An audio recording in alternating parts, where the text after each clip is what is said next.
Praise the Lord! At isa pong maganda at mapagpalang araw sa inyong lahat.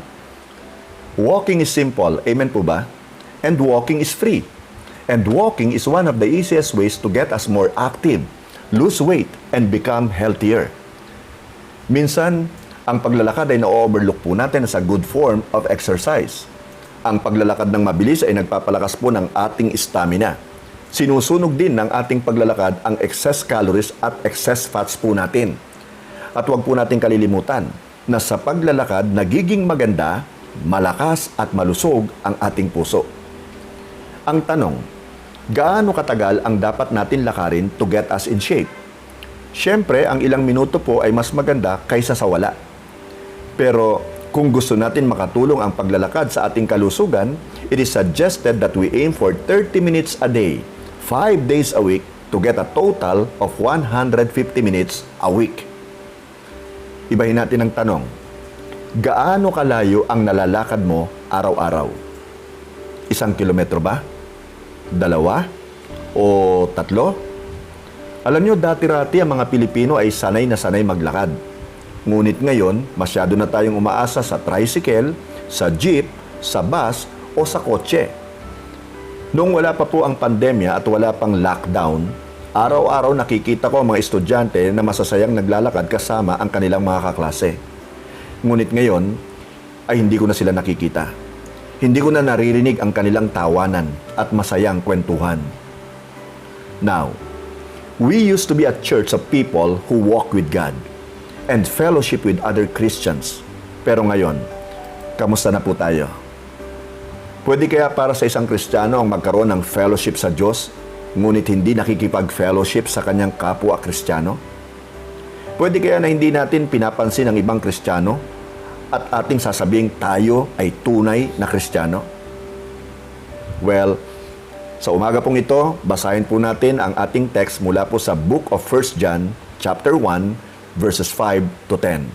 Makinig po kayong mabuti. This is the message we have heard from Him and declared to you, God is light. In Him there is no darkness at all.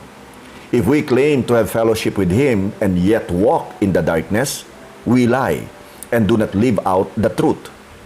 But if we walk in the light, as He is in the light, we have fellowship with one another, and the blood of Jesus His Son purifies us from all sin.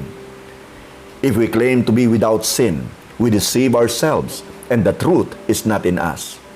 If we confess our sins, He is faithful and just, and will forgive us our sins and purify us from all unrighteousness. If we claim we have not sinned, we make Him out to be a liar, and His word is not in us. Ang Diyos ang magpapala sa Kanya pong buhay at makapangyarihang salita. Amen po ba? May ilang bagay sa ating text that tell us about walking with God. These are the conditions of fellowship with God and man. Ang number 1 po, walk in the light. Babasahin ko pong muli ang nakasulat sa 1 John chapter 1 verses 5 to 7. This is the message we have heard from Him and declared to you. God is light. In Him there is no darkness at all. If we claim to have fellowship with Him and yet walk in the darkness, we lie and do not live out the truth.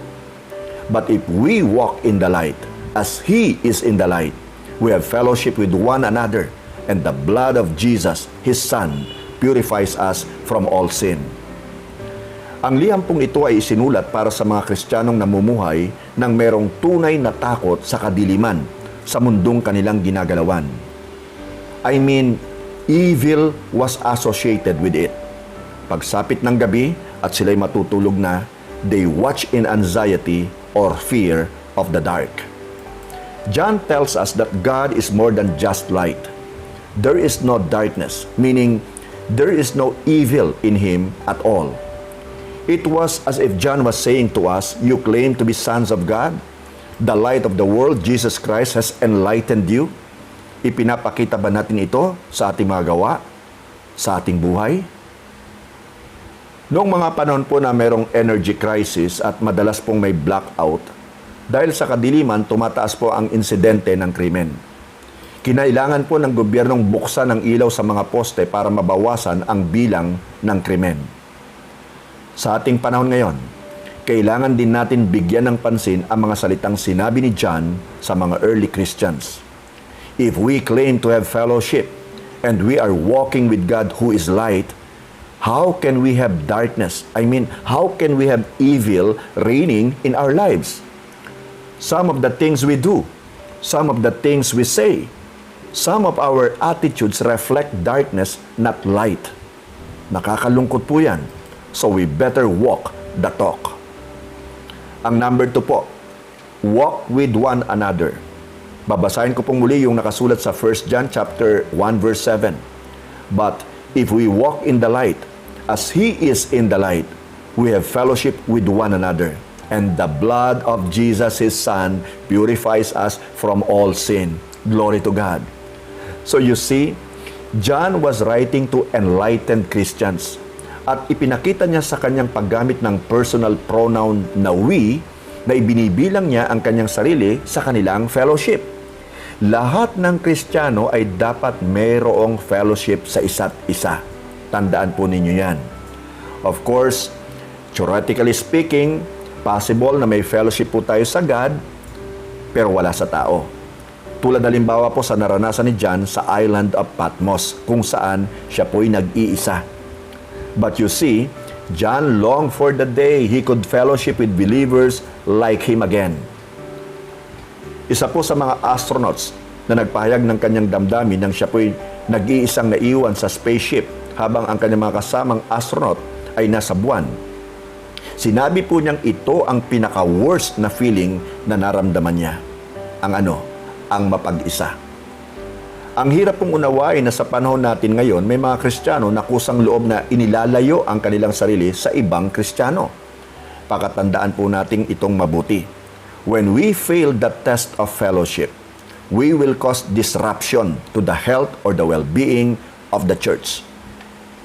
Number 3, walk in forgiveness. Babasahin ko po sa inyo yung nakasulat sa 1 John chapter 1 verses 8 to 10. If we claim to be without sin, we deceive ourselves and the truth is not in us.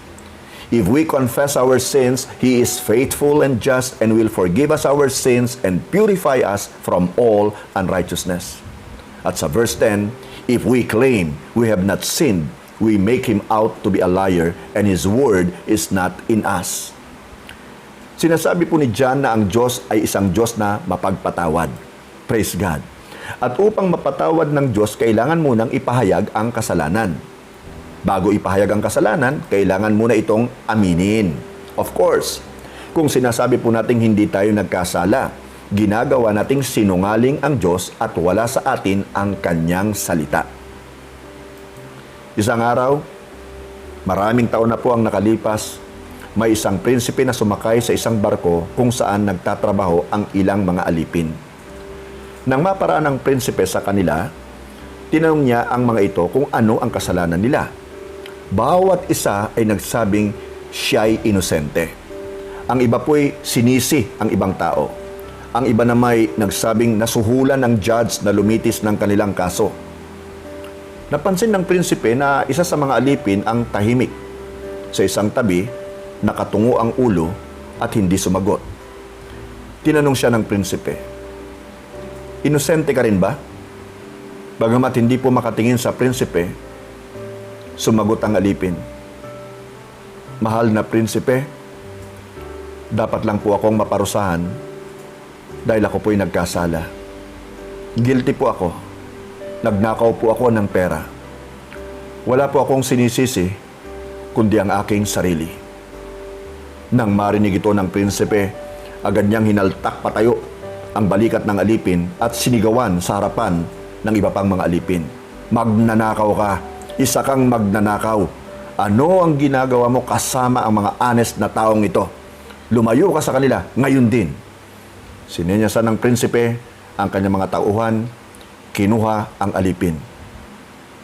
Pinalaya ng prinsipe at ginawa niyang kanyang lingkod ang alipin na ito. Ang mga kasama niya ay naiwan at nagpatuloy sa pagiging alipin. Kapatid kaibigan, Ang susi sa kalayaan ng alipin ay ang kanyang ginawang pag-amin sa kanyang kasalanan. Let us pray. Dearest God and Heavenly Father, kami po'y nagpapasalamat sa iyo sa aming napag-aralan sa araw na ito. Salamat din po, Blessed Holy Spirit, sa iyong matyagang pagtuturo at pagre-remind sa amin na kung paano kami nagbe-benefit sa aming paglakad sa flesh. Maaring nag-iisa man o kasama ang aming mga kaibigan, ngunit mas malaki ang benepisyong mapapala namin as we walk with God and as we walk with our other brothers and sisters in the Lord. Thank you, my Lord, for impressing in our hearts that we should always walk in the light. Thank you for reminding us to walk with our fellow believers, and thank you for letting us know that we can all walk in forgiveness. We all deserve to be condemned, but your grace is sufficient for us. Thank you for your love and tender mercy. Thank you for setting us all free, even though we are all guilty of sinning against you. We are forever grateful, my Lord. We continue to praise and glorify your most precious and wonderful name. And in Jesus' name we pray. Amen and amen and amen.